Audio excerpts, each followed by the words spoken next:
Hello दोस्तों, welcome back to our channel. तो episode की शुरुआत में हमें एक बहुत ही हाई टेक सिटी का सीन दिखाया जाता है, जहां एक टीवी एंकर न्यूज देते हुए बताती है कि चाइना की एक एंशिएंट लाइन में खुदाई के दौरान 300 से भी ज्यादा ऐसे अवशेष मिले हैं जो कि एंशिएंट टाइम के लियान किंगडम से रिलेटेड हैं, और उसमें हमें एक खास ब्रॉन्ज बुक भी मिली है। और साइंटिस्ट का कहना है कि इन सभी एंशिएंट बुक्स में इमोर्टल पावर से लेकर गॉड बनने तक की सबसे बड़ी मेडिकल फॉर्मेशन टेक्निक भी लिखी हुई है। अगले सीन में हम एक चोर लड़के को देखते हैं जिसका नाम फेंग मिंग था। फेंग मिंग उसी एंशिएंट ब्रॉन्ज बुक की लेबोरेटरी पे अटैक कर देता है। वहीं दूसरी तरफ कुछ साइंटिस्ट एंशिएंट ब्रॉन्ज बुक पे रिसर्च कर रहे थे, पर तभी वहाँ पे सिक्योरिटी डिफेंस अलार्म बजने लगता है, जिसे सुनकर वो सभी साइंटिस्ट जल्दी जल्दी वहाँ से भागने लगते हैं, क्योंकि यहाँ पे अब हैवी डिफेंस एक्टिवेट होने वाला था। लेकिन उनमें से एक साइंटिस्ट वहीं पे रुक जाता है, जो कि और कोई नहीं वही चोर फेंग मिंग था, जो उस एंशिएंट ब्रॉन्ज बुक को चुराने के लिए यहाँ आया था। उसके बाद फेंग मिंग उस बुक के चारों तरफ लगी हुई शील्ड को अपने हाथ से हटाने की कोशिश करता है, पर तभी उस पे वहाँ के सिक्योरिटी लेजर बीम्स अटैक कर देते हैं। लेकिन फेंग मिंग उन लेजर बीम से बचते हुए उन्हें डिस्ट्रॉय कर देता है और वो उस ब्रॉन्ज बुक को हासिल कर लेता है। जिसके बाद वो अपनी जली हुई उंगली से उस एंशिएंट बुक को छूने लगता है, जिसके बाद उस एंशिएंट बुक का एक पूरा स्पिरिचुअल पेज बाहर निकलकर वहाँ फैल जाता है और उससे बहुत ही ज्यादा पावरफुल स्पिरिचुअल एनर्जी निकलने लगती है। और तभी फेंग मिंग के पहले जन्म वाली स्पिरिचुअल क्लोन बॉडी बाहर निकल कर आती है, और अपनी स्पिरिचुअल क्लोन बॉडी देखकर फेंग मिंग बहुत ही ज्यादा हैरान हो गया था। जिसके बाद फेंग मिंग उस स्पिरिचुअल बॉडी से पूछता है, कौन हो तुम और तुम मेरे जैसे क्यों दिख रहे हो? जिसपे वो सोल फेंग मिंग को बताता है कि मैं यहाँ पे तुम्हारे ही आने का वेट कर रहा था, मुझे तुम्हारी सोल चाहिए, इसलिए मैं तुम्हारी सोल को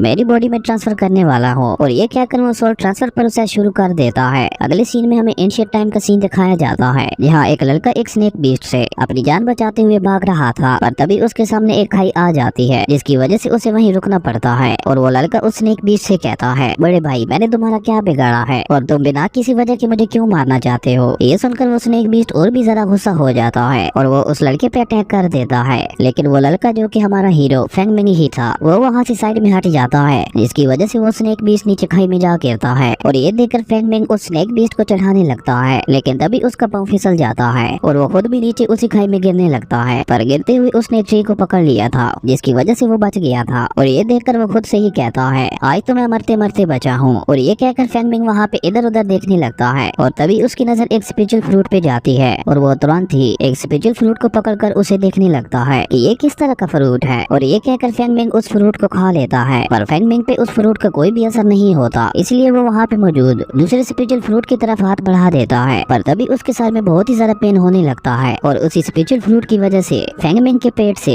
एक रेड एनर्जी निकलती है। और उसके बाद तो फेंग मिंग को और भी ज्यादा दर्द होने लगा था, जिसकी वजह से वो जोर जोर से चिल्लाने लगता है। और फेंग मिंग के चिल्लाने की वजह से उस स्नेक बीस्ट को फेंग मिंग का पता चल जाता है, और वो दोबारा फेंग मिंग पे अटैक करने के लिए आ गया था। पर फेंग मिंग ने किसी तरह से खुद को उसके अटैक से बचा लिया था, और वो उस स्नेक बीस्ट से छुपने की कोशिश करते हुए खुद से ही कहता है, शायद आज मेरा मरना तय है। पर तभी उसकी नजर एक रस्सी पे पड़ती है, जिसकी मदद से वो फिसलता हुआ नीचे आ गया था। अब यहाँ पे फेंग मिंग को अपनी बॉडी की स्ट्रेंथ और पावर के बारे में पता चलता है, जिसकी वजह से वो इस बार अपनी स्पिरिचुअल टेक्निक से उस बीस्ट की कमजोरी ढूंढ लेता है, और उसके बाद वो अपनी पावर का यूज करते हुए लगातार उस बीस्ट के गर्दन पे अटैक करके उसे घायल कर देता है। और फिर वो उस स्नेक बीस्ट को पूंछ को पकड़कर उसे इधर उधर पटकने लगता है, और आखिर में वो अपने पावरफुल स्पिरिचुअल पंच से उस स्नेक बीस्ट को मार देता है। अगले सीन में हम फेंग मिंग को एक अलग जगह पे देखते हैं, जहाँ वो एक जेड लॉकेट को देखते हुए खुद से ही कहता है, ये लॉकेट उस स्नेक बीस्ट के अंदर से निकला था, मुझे लगता है ये किसी अमीर आदमी का लॉकेट होगा, जिसे उस स्नेक बीस्ट ने मार के खा लिया होगा। और तभी फेंग मिंग को एहसास होता है कि पास में ही कोई गुजर रहा है, इसलिए वो उनसे छुपने की कोशिश करता है। अब यहाँ पर हम दो लड़कियों को देखते हैं, जहाँ वो दोनों बहनें वुल्फ बीस्ट पर बैठकर इस जंगल में स्नेक बीस्ट को पकड़ने के लिए आई हुई थी, और वो दोनों आपस में बातें करते हुए कहती हैं कि अगर हमने उस स्नेक बीस्ट के ब्लड को हासिल कर लिया तो हम उसके यिंग लोंग ब्लड से किसी भी जख्मी इंसान को हील कर सकते हैं, इसलिए हमें जल्द से जल्द उस स्नेक बीस्ट को पकड़ना होगा, ताकि हम अपने ग्रैंड पा को उसे तोहफे में दे पाए। वहीं पत्थर के पीछे से फेंग मिंग भी उन दोनों की बातें सुन रहा था, और तभी वो छोटी लड़की उस स्नेक बीस्ट को ढूंढने के लिए अपने रोबोट को बाहर निकालती है, और वो उसे आसपास लाइफ को सेंस करने के लिए कहती है। जिसके बाद वो रोबोट आसपास किसी लाइफ को ढूंढने लगता है, और तभी उस रोबोट को फेंग मिंग की लाइफ एनर्जी दिख जाती है, और वो जैसे ही फेंग मिंग की तरफ जाने लगता है, तभी फेंग मिंग का जेड लॉकेट उस रोबोट की सारी एनर्जी को अब्सॉर्ब कर लेता है, जिसकी वजह से वो रोबोट वहीं नीचे गिर गया था। ये देखकर वो दोनों लड़कियां परेशान होकर उस रोबोट को चेक करने लगती हैं। वहीं दूसरी तरफ फेंग मिंग खुद से ही कहता है, शुक्र है मैं बच गया, वरना वो रोबोट मुझे यहाँ पे ढूंढ लेता, मुझे लगता है ये लॉकेट मेरे लिए बहुत ज्यादा लगी है। और तभी फेंग मिंग को अपने सर में दोबारा दर्द होने लगती है, और वो अपने सोल कॉन्शियस माइंड में अपनी पावर्स को देखता है, और उन पावर्स को देखकर हमें पता चलता है कि फेंग मिंग फेंगमिंग के पास अलग अलग किस्म की पावर्स हैं, जिनकी मदद से वो पास्ट और फ्यूचर को भी देख सकता है। और अपनी पावर्स की वजह से फेंगमिंग को पता चल जाता है कि वो रोबोट डिस्ट्रॉय होने वाला है। ये पता चलते ही फेंगमिंग जाकर उस बड़ी लड़की को उस ब्लास्ट से बचा लेता है, जिसके बाद वो दोनों एक झरने के नीचे आ जाते हैं और हमें उनके दरमियान एक रोमांटिक सीन दिखाया जाता है। पर तभी फेंगमिंग वहीं बेहोश होकर नीचे गिर गया था। अब ये देखकर उस छोटी लड़की को लगता है कि फेंगमिंग ने ही उस रोबोट को डिस्ट्रॉय किया है, इसलिए वो अपनी स्वॉर्ड निकालकर फेंगमिंग को मारने के लिए जाती है। पर तभी उसकी बड़ी बहन उसे रोक देती है। अगले सीन में जब फेंगमिंग अपनी आंख खोलता है तो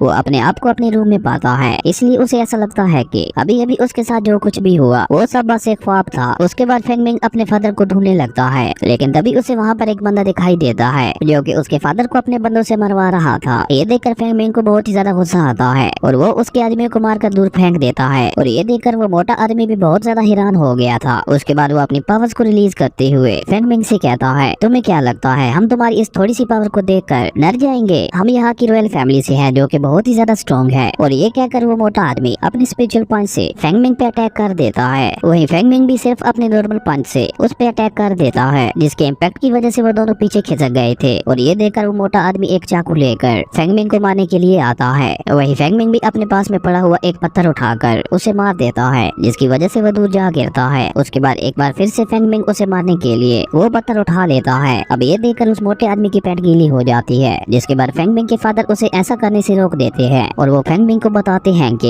ये यंग मास्टर जेंग के आदमी हैं और मैं जेंग फैमिली के साथ दुश्मनी मोल नहीं लेना चाहता, इसलिए मैं जेंग फैमिली को स्नेक बीस्ट का मीट और मेडिसिन फ्री में देने के लिए तैयार हूँ। और ये कहकर फेंगमिंग के फादर एक बैग आगे कर देते हैं, जिसे वो आदमी पकड़कर वहाँ से फौरन ही भाग गए थे। वहीं फेंगमिंग के फादर की हालत बहुत ही ज्यादा खराब हो गई थी और ये देखकर फेंगमिंग अपने फादर को बेड पे जाकर लिटा देता है, जहाँ फेंगमिंग के फादर उसे कहते हैं कि जेंग फैमिली के लोग बहुत ही ज्यादा पावरफुल हैं, इसलिए मैंने अपनी मेडिसिन उनको फ्री में दे दी क्योंकि मैं तुम्हें किसी भी मुश्किल में नहीं डालना चाहता था। अपने फादर की ये बात सुनकर फेंगमिंग कहता है, नहीं फादर, मैं उनसे आपकी इस बेइज्जती का बदला जरूर लेकर रहूंगा। जिस पे फेंगमिंग के फादर उसे समझाते हुए कहते हैं कि तुम अकेले हो और मास्टर जेंग इस सिटी का किंग है, इसलिए हम उससे पंगा नहीं ले सकते। और ये कहकर फेंगमिंग के फादर उसे अपने पास बैठाते हुए उससे कहते हैं, आजकल तो ये भी रूमर चल रहा है कि जेंग फैमिली का यंग मास्टर फायरी सेक्ट में प्रैक्टिस कर रहा है, इसलिए अब जेंग फैमिली का स्टेटस पहले से और भी ज्यादा बढ़ गया है। और उसके बाद फेंगमिंग के फादर उससे पूछते हैं, फेंगमिंग तुम्हारे साथ माउंटेन पर क्या हुआ था? तुम्हें दो बहुत ही प्यारी लड़कियां खुद यहाँ छोड़ने के लिए आई थी, तुम जानते हो उन दोनों लड़कियों को देखने के लिए पूरा गाँव इकट्ठा हो गया था। अपने फादर की ये बात सुनकर फेंगमिंग समझ गया था कि वो कोई सपना नहीं था। और उसके बाद फेंगमिंग के फादर उसे अपनी पॉकेट से एक ट्रायर निकाल कर देते हैं और उस ट्रायर को देखते हुए फेंगमिंग अपने फादर से पूछता है कि ये क्या है, जिस पे फेंगमिंग के फादर उसे बताते हैं कि ये तुम्हारे लिए एक आइडेंटिटी कार्ड है। मैं चाहता हूँ कि तुम भी लियोजियन सेक्ट के टेस्ट में पार्टिसिपेट करो और वहाँ पे मार्शल आर्ट्स और कुंग-फू सीखो, जिससे हमें थोड़ा सा बैकग्राउंड सपोर्ट मिलता रहेगा। अपने फादर की ये बात सुनकर फेंगमिंग फौरन ही वो टेस्ट देने के लिए चला जाता है। अगले सीन में हम फेंगमिंग को घोड़ा गाड़ी में कुछ लोगों के साथ देखते हैं, जहाँ वो लियोजियन सेक्ट में टेस्ट देने के लिए जा रहा था। तभी फेंगमिंग अपने हाथ में पहने हुए एक पुराने ब्रेसलेट को देखने लगता है। ये देखकर एक लड़का फेंगमिंग का मजाक उड़ाते हुए उससे कहता है, तुम कितनी ज्यादा गरीब हो जो तुमने ये टूटा हुआ ब्रेसलेट पहना हुआ है। उस लड़के की ये बात सुनकर फेंगमिंग को बहुत ही ज्यादा गुस्सा आता है और वो उसे एक रोटी फेंक कर मारते हुए उसे अपनी पावर दिखाने लगता है। और फेंगमिंग की पावर को देखकर वो लड़का बहुत ही ज्यादा डर गया था, जिसके बाद वो कुछ भी नहीं बोलता। अगले सीन में हम फेंगमिंग और उसके साथ वाले लोगों को वेड वैली में देखते हैं, जहाँ पे बहुत सारे लोग पहले ही आए हुए थे टेस्ट में पार्टिसिपेट करने के लिए। और उनमें से जितने भी लोग इस टेस्ट को पास करेंगे उन्हें लियोजियन सेक्ट में प्रैक्टिस करने दिया जाएगा। और तभी वहाँ पे लियोजियन सेक्ट के मास्टर्स आ जाते हैं और उन मास्टर्स की पावर्स को देखकर वहाँ पे मौजूद सभी लोग बहुत ही ज्यादा हैरान हो गए थे। लेकिन फेंगमिंग हैरान नहीं होता और वो सोचते हुए अपने मन में कहता है कि आखिर सेक्ट में जाकर मुझे क्या क्या मिलेगा, और अगर इन लोगों को टेस्ट पास करने पर कुछ देना ही है तो ये सोना चांदी दे देते। और वैसे भी ये जगह मेरी समझ से बाहर है, क्योंकि ये मेरे पुराने वर्ल्ड से बहुत ही ज्यादा अलग है, तो मैं यहाँ पे प्रैक्टिस करके क्या करूँगा। फेंगमिंग ये सारी बातें सोच ही रहा था कि तभी वहाँ पे एक लड़की आकर फेंगमिंग से कहती है, क्या तुम इस टेस्ट के लिए एक्साइटेड नहीं हो?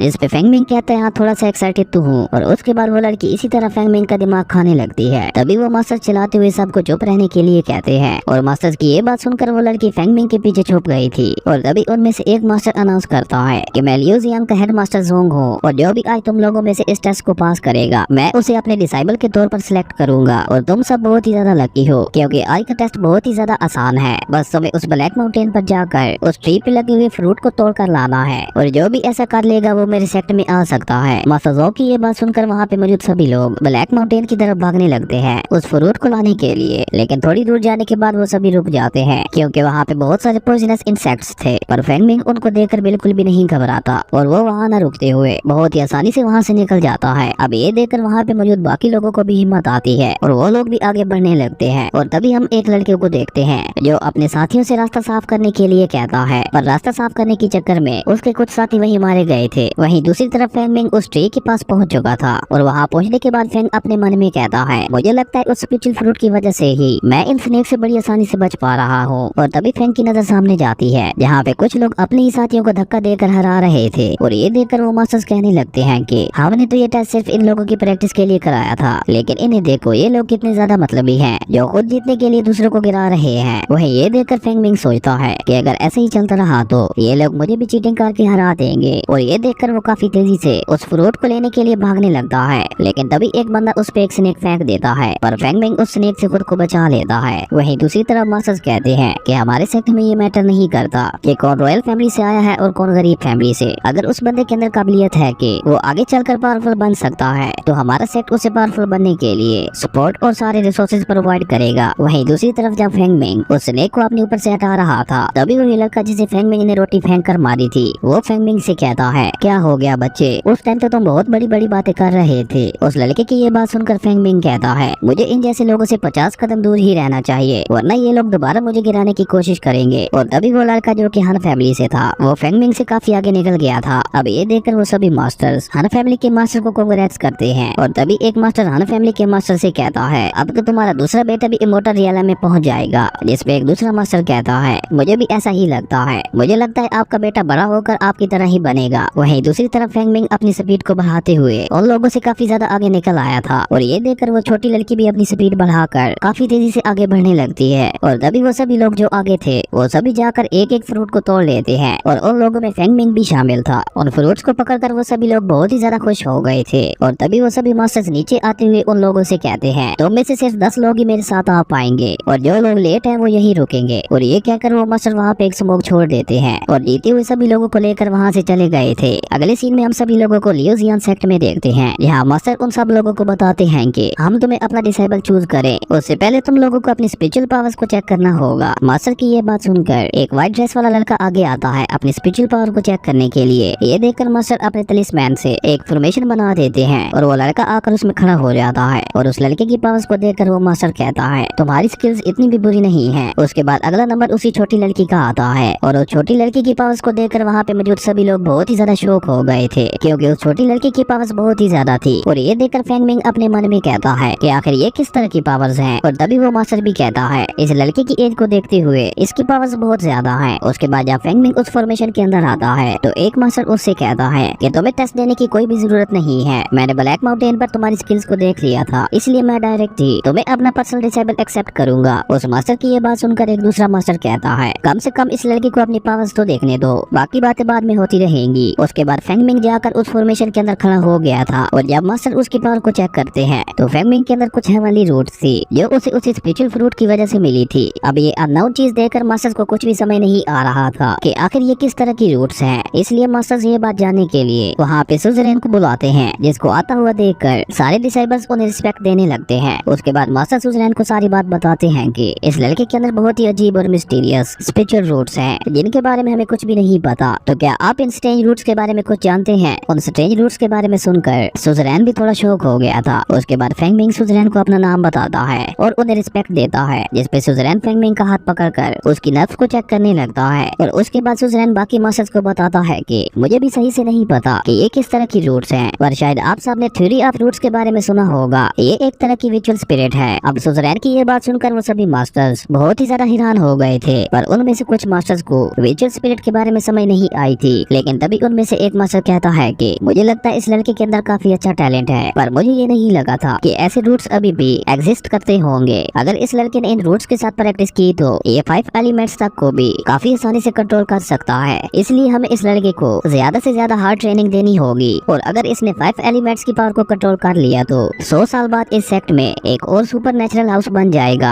वहीं बाकी सभी मास्टर्स भी इसके लिए एग्री हो गए थे। पर तभी सुजरैन उन सभी मास्टर्स को बताता है कि शायद तुम्हें एक बात नहीं पता कि जिसके पास भी एसीरियन स्पिरिचुअल रूट होती है उसकी प्रैक्टिस नॉर्मल कल्टीवेटर से 100 गुना ज्यादा मुश्किल और पेनफुल होती है। इसलिए मुझे नहीं लगता कि ये लड़का इतनी ज्यादा हार्ड ट्रेनिंग और पेन को झेल पाएगा। सुजरैन की ये बात सुनकर दूसरे डिसाइबल्स फेंगमिंग का मजाक उड़ाने लगते हैं और उसके बाद सुजरैन फेंगमिंग से कहता है, फेंगमिंग अब सब तुम्हारे ऊपर है कि तुम आगे क्या करना चाहते हो। अगर तुम चाहो तो यहाँ से जा भी सकते हो, पर अगर तुम यहाँ पे रुकते हो तो तुम्हें बाकी लोगों से बहुत ज्यादा मेहनत करनी होगी। सुजरैन की ये बात सुनकर फेंगमिंग जोश के साथ सुजरैन से कहता है, अगर मैं यहाँ तक आ गया हूँ तो अब मैं पीछे नहीं हटूंगा और मैं चाहता हूँ मैं यहीं रुक कर अपनी आगे की ट्रेनिंग करूँ। फेंगमिंग की ये बात सुनकर सुजरैन कहता है, मुझे तो बेफिक्र है कि तुम यहाँ से डर कर भागे नहीं और अगर तुम अपनी ट्रेनिंग पूरी कर लोगे तो एक दिन तुम्हारी पावर फीनिक्स से भी ऊपर चली जाएगी, लेकिन इसके लिए तुम्हें अपनी इस वीक बॉडी को बहुत ही ज्यादा स्ट्रॉन्ग बनाना पड़ेगा। और ये कहकर सुजरैन उसी छोटी लड़की जो कि उसकी बेटी थी उसके साथ वहाँ से चले जाते हैं। उसके बाद एक मास्टर बाकी मास्टर से कहता है, तो में से कौन फेंगमिंग को अपने सेक्ट में लेना चाहता है, पर उनमें से कोई भी मास्टर फेंगमिंग को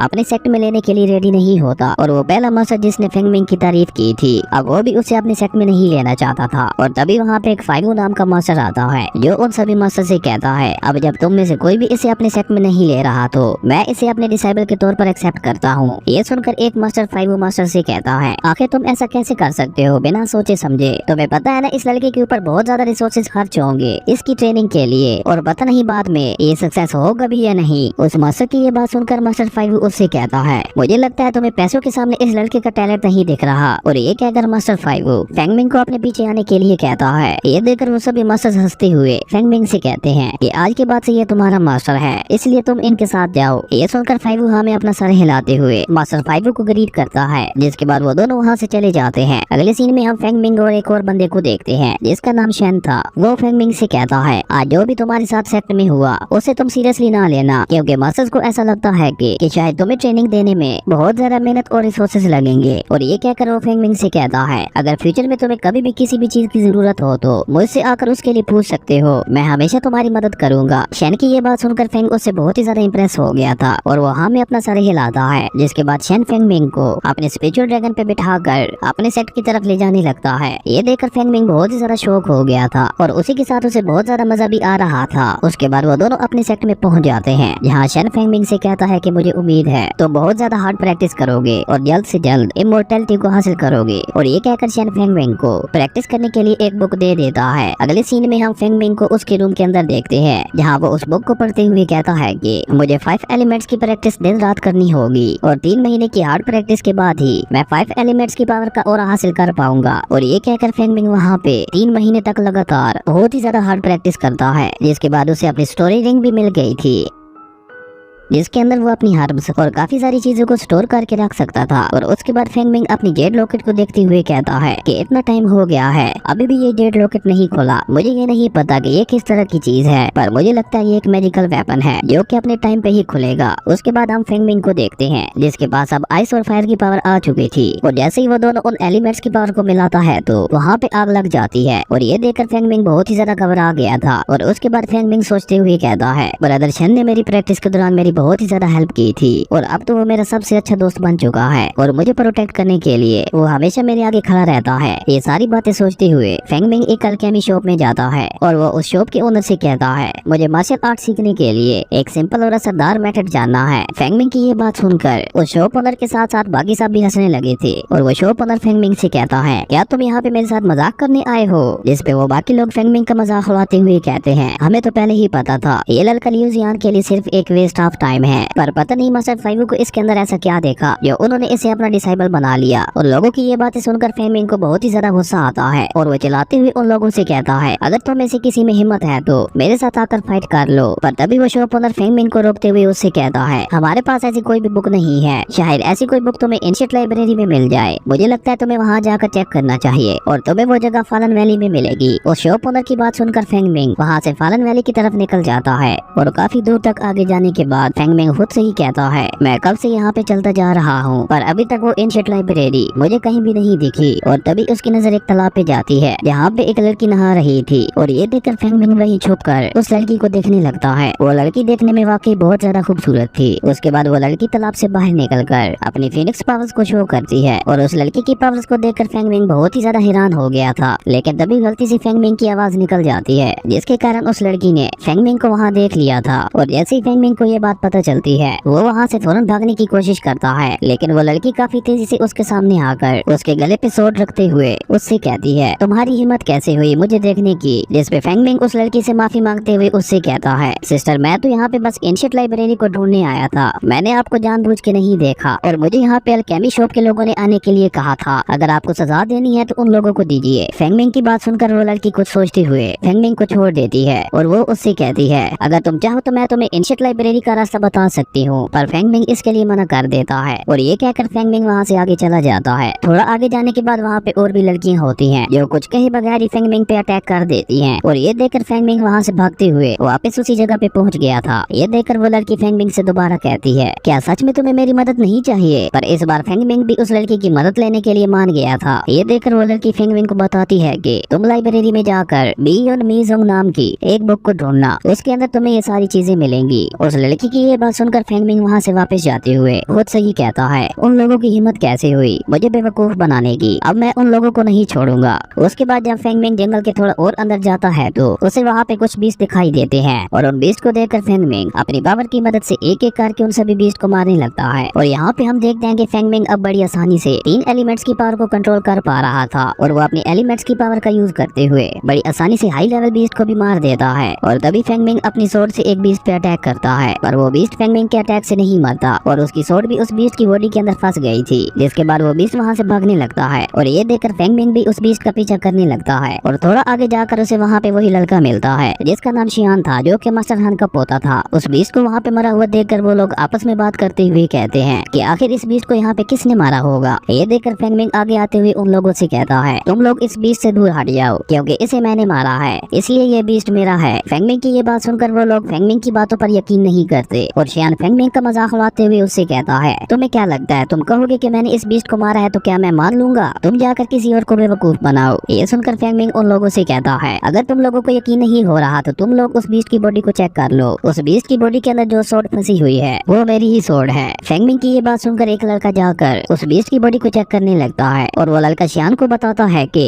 ये सही कह रहा था। उस लड़के की ये बात सुनकर शियान फेंगमिंग से कहता है तो क्या हो गया अगर तुमने इस बीस्ट को मारा है तो, पर अभी ये बीस्ट मेरा है और तुम भूलो मत मैं किसका पोता हूँ, मेरे ग्रैंडपा लियो जियान सेक्ट के एक एल्डर हैं। शियान की ये बात सुनकर उसके साथी भी उसका साथ देने लगते हैं। तो ये देखकर फेंगमिंग अपनी स्वॉर्ड को वापस लेकर उन लोगों से कहता है अगर तुम लोगों में हिम्मत है तो इस बीस्ट को यहाँ से ले जाकर दिखाओ। ये सुनकर शियान को बहुत ही ज्यादा गुस्सा आता है और वो फेंगमिंग के ऊपर अपनी थंडरस्टोन स्वॉर्ड से अटैक कर देता है जिससे फेंगमिंग को लाइटनिंग का एक झटका लगता है। और उसके बाद शियान एक बार फिर से फेंगमिंग पे अटैक करने के लिए आगे बढ़ता है पर तभी फेंगमिंग वहाँ से टेलीपोर्ट होकर शियान के पीछे आ गया था। जिसके बाद वो शियान को एक किक मार के नीचे गिरा देता है और वो उसकी स्वॉर्ड को भी पकड़ लेता है। ये देखकर शियान के एक साथी फेंगमिंग पे अटैक करने के लिए आगे बढ़ता है पर फेंगमिंग एक बार फिर से टेलीपोर्ट होते हुए उस लड़के के पीछे पहुंचकर उसे मार देता है। और ये देखकर बाकी बच्चे दोनों लड़के बहुत ही ज्यादा घबरा गए थे और उसके बाद फेंगमिंग उन चारों को बहुत ही आसानी से हरा देता है। ये देखकर शियान अपने साथियों से कहता है हमें मिलकर इसके ऊपर अटैक करना चाहिए। और शियान की ये बात सुन के वो चारों मिलकर एक फायर बॉल से फेंगमिंग पे अटैक कर देते हैं पर क्योंकि फेंगमिंग ने ऑलरेडी ही फायर एलिमेंट को कंट्रोल कर लिया था इसलिए वो बड़ी आसानी से उस फायर बॉल को कंट्रोल करते हुए उन लोगों के अगेंस्ट उसे यूज करता है। जिसे देखकर वो लोग बहुत ही ज्यादा डर गए थे और वो चारों फेंगमिंग से माफी मांगने लगते हैं। लेकिन तभी वहाँ पर अचानक से हवा चलने लगती है और उन लोगों के ऊपर आग लग जाती है और ये देखकर वो लोग हड़बड़ी में वहाँ से भागने लगते हैं। वहीं ये सब देखकर फेंगमिंग भी परेशान हो गया था और वो वहाँ से भागते हुए ब्रदर शेन के पास आता है। फेंगमिंग की हालत को देखते हुए शेन उससे पूछता है तुम्हारे साथ क्या हुआ, तुम इतने घबराए हुए क्यों लग रहे हो। जिस पे फेंगमिंग शेन को सारी बात बताता है कि मैंने गलती से मास्टर हान के पोते पे अटैक करके उसे इंजर्ड कर दिया है पर मैंने ये जानबूझ के नहीं किया। फेंगमिंग की ये बात सुनकर शेन उससे पूछता है कि तुमने कौन सी पावर का यूज किया था। जिस पे फेंगमिंग शेन को बताता है कि मैंने फायर कंट्रोलिंग पावर का यूज किया था। ये सुनकर शेन भी बहुत ज्यादा शौक हो गया था और वो फेंगमिंग से कहता है मैं तुम्हारी पावर से बहुत ही ज्यादा इम्प्रेस हुआ हूँ पर तुम्हें शियान के साथ पंगा नहीं लेना चाहिए था, पर कोई बात नहीं तुम इस मैटर को भूल जाओ और तुम्हें मास्टर फाइवो ने बुलाया है। ये सुनकर फेंग शेन से कहता है कि मास्टर फाइवो ने मुझे क्यों बुलाया है। जिस पे शेन उसे बताता है कि मास्टर तुम्हारी क्यूआई पावर का टेस्ट लेना चाहते हैं और उसके बाद ही तुम्हारी आगे की ट्रेनिंग शुरू होगी। अगले सीन में हम फेंग मिंग को मास्टर फाइवू के साथ एंशिएंट रिफाइनिंग हॉल में देखते हैं, जहाँ मास्टर फाइवू फेंग मिंग को बताते हैं कि रिफाइनमेंट की स्किल बहुत ही ज्यादा मुश्किल होती है, क्योंकि इसमें रिफाइनर को बहुत ही ज्यादा कंसंट्रेट करना पड़ता है अपनी फायर और प्यूरिफिकेशन पर, और अगर तुम इसमें मुझे ठीक से कॉपी नहीं करोगे तो मैं अपना डिसेबल चेंज कर लूंगा। और उसके बाद हमें वहाँ पे एक फर्नेस दिखाया जाता है और तभी मास्टर फाइवू एक बर्ड को बाहर निकालते हैं जो उस फर्नेस के हर्ब्स और फायर को कंट्रोल करने वाली थी। उस बर्ड को देखते हुए फेंग मिंग अपने मन में कहता है, मुझे ये बर्ड कुछ अजीब लग रही है। और तभी मास्टर फाइवू फेंग मिंग को बताते हैं कि एक अच्छे रिफाइनर को 3 स्टेजेस से गुजरना पड़ता है। सबसे पहला रिफाइनमेंट, दूसरा प्यूरिफिकेशन और तीसरा फायर को कंट्रोल करना। और एक अच्छे रिफाइनर को सबसे पहले हर्ब्स के अंदर का वेस्ट मटेरियल बाहर निकालना आना चाहिए। उसके बाद ही तुम एक अच्छा मैजिकल वेपन बना सकते हो जो कि पूरी तरीके से प्योर होगा, और उसके बाद ही उस वेपन को एक अच्छे ग्रेड का वेपन माना जाएगा। और ये कहकर मास्टर फाइवू अपनी फायर से एक फॉर्मेशन क्रिएट करते हुए तुरंत ही एक मैजिकल वेपन को रिफाइन कर देते हैं, जिसे देखकर फेंग मिंग बहुत ही ज्यादा खुश हो गया था। और वो मास्टर फाइवू से कहता है, मास्टर मेरे पास तो ड्रम एंड चिकन नहीं है, तो फिर मैं वेपन को कैसे रिफाइन करूँ? जिसपे मास्टर फेंग मिंग को बताते हैं कि अभी तुम्हें इस चिकन की कोई भी जरूरत नहीं है, तुम्हें बस सामने रखे इस फर्नेस में प्रैक्टिस करते हुए रिफाइनिंग, प्यूरिफिकेशन और फायर कंट्रोलिंग को सीखना है, और उसके बाद मैं तुम्हारी परफॉर्मेंस देकर बताऊंगा कि तुम मेरे डिसेबल बनने के काबिल हो भी या नहीं। मास्टर फाइवू की ये बात सुनकर फेंग मिंग काफी जोश के साथ प्रैक्टिस करने लगता है, पर उसके पहले तीनों अटेम्प्ट्स फेल हो गए थे। लेकिन फेंग मिंग हार न मानते हुए एक बार और कोशिश करता है, और इस बार उसका जेड लॉकेट भी उसकी मदद करता है, जिसकी वजह से वो पहले स्टेज रिफाइनमेंट को सक्सेसफुली पास कर लेता है। और फेंग मिंग को इतनी जल्दी फर्स्ट स्टेज में कामयाब होता देखकर मास्टर फाइवू बहुत ही ज्यादा शॉक हो गए थे। और उसके बाद मास्टर फाइवू फेंग मिंग से कहते हैं, हो सकता है इस बार तुम्हारा लक अच्छा हो, इसलिए शायद तुम इसमें कामयाब हो गए होगे, पर तुम्हें अभी भी हार्ड प्रैक्टिस की जरूरत है। और ये कहकर मास्टर फाइवू खुद भी सोच में पड़ गए थे कि इसने तो सिर्फ 4 अटेम्प्ट्स में ही फर्स्ट स्टेज को सक्सेसफुली पास कर लिया, जबकि एक सुपर जीनियस भी ऐसा नहीं कर सकता। इसका मतलब है ये लड़का वाकई बहुत ज्यादा टैलेंटेड है। और तभी फेंग मिंग एक बार फिर से सक्सेसफुली रिफाइन कर लेता है, और ये देखकर मास्टर जोश में उस जलती हुई हर्ब को पकड़ लेते हैं। लेकिन तभी उन्हें याद आता है कि उनका हाथ तो जल रहा है। और ये देखकर मास्टर फाइवू सोचते हुए अपने मन में कहता है, ये लड़का तो एक सुपर जीनियस से भी ज्यादा जीनियस है, और अब तो इसके सामने मैं खुद को एक बेकार इंसान महसूस कर रहा हूँ। अब क्योंकि फेंग मिंग ने रिफाइनमेंट सीख ली थी, इसलिए मास्टर फाइवू उसको प्यूरिफिकेशन और फायर कंट्रोलिंग सिखाते हैं, जिसमें फेंग मिंग फर्स्ट अटेम्प्ट में फेल हो गया था। और ये देखकर मास्टर फाइवू मन ही मन में बहुत ज्यादा खुश हो गए थे कि अच्छा हुआ ये प्यूरिफिकेशन में मेरे रिकॉर्ड को नहीं तोड़ पाया। और उसके बाद मास्टर फाइवू फेंग मिंग को बताते हैं कि प्यूरिफिकेशन बहुत ही ज्यादा मुश्किल होती है, और इसे सीखने के लिए तुम्हें बहुत ही ज्यादा हार्ड प्रैक्टिस करनी होगी। और ये कहकर मास्टर फाइवू वहाँ से चले जाते हैं। और अगले सीन में हम उन लड़कियों को देखते हैं जिन्होंने फेंग मिंग पे अटैक किया था। वो आपस में बात करते हुए कहती हैं कि मास्टर फाइवू का डिसेबल तो बहुत ही ज्यादा टैलेंटेड और जीनियस है। और तभी वो लड़की जिसे फेंग मिंग ने नहाते हुए देखा था, वो कहती है कि हमारे लियो जियान सेट के पास लंबे समय से ऐसा कोई जीनियस नहीं आया, और अब मैं जाकर खुद देखूंगी कि वो लड़का कितना ज्यादा जीनियस है। अगले सीन में हम उसी लड़की जिसका नाम सूफी था, उसे शैन के साथ आर्टिफैक्ट रिफाइनिंग हॉल के अंदर देखते हैं, जहाँ शैन सोफी को फेंग मिंग के पास ले जाकर उसे कहता है, यही है वो जीनियस जिसके बारे में तुम पूछ रही थी। और सोफी फेंग मिंग को देखकर हैरान हो गई थी, क्योंकि वो फेंग मिंग से पहले भी जंगल में मिल चुकी थी। और उसके बाद शैन वहाँ से चला जाता है, लेकिन तभी सोफी उस फर्नेस पे अटैक करके उसकी फायर को बुझा देती है। ये देखकर फेंग मिंग जंप करता हुआ पीछे हो गया था। वहीं फेंग मिंग भी सोफी को वहाँ देखकर हैरान हो गया था, लेकिन तभी वो फर्नेस ब्लास्ट हो जाता है। लेकिन फेंग मिंग ने टाइम रहते ही सोफी को बचा लिया था, और वो उससे पूछता है कि तुम यहाँ आर्टिफैक्ट हॉल में क्या कर रही हो? जिसपे सोफी उससे कहती है, मैं यहाँ पे तुमसे